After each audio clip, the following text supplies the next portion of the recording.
coaches at the time gave us the sex challenge, and they said, Christina and Taylor, don't go longer than 72 hours without being intimate. So it's either having sex, or it could be oral sex, it could be a quickie, sometimes it could be like a gourmet meal, whatever that means, but mix it up. It's not rigid on what you do. It's just don't go longer than 72 hours with being intimate with your spouse. A part of me was like, well, this is not going to be that hard, right? Like, we're married, I can have sex with my husband every 72 hours.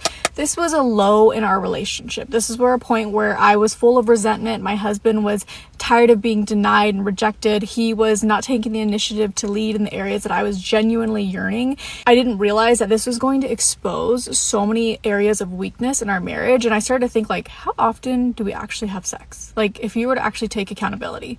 Another question I asked, like, do I feel obligated, or do I actually want to do this? It brought me to this point to realize, like, my husband always initiates and I never initiate sex, because I was just full of resentment and just bitter and just really didn't know how to process those feelings. We didn't have consistency. So it was like 1 week it'd be good and 1 week it would be off. And so this consistency of the 72-hour rule, it brought to light how often we fought and we had distance and we had disconnection, and that led to such an inconsistent sex life, which I think is just the worst thing for a marriage, because there's one thing that you can share with them that you can't share with anybody else, and that's a phenomenal sex life.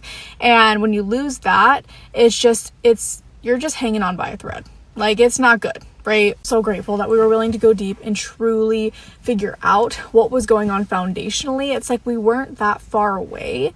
It just felt so far away because we kept doing the wrong things over and over and over again, trying to fix it. So I recommend, don't waste time like we did, and get the help that you need.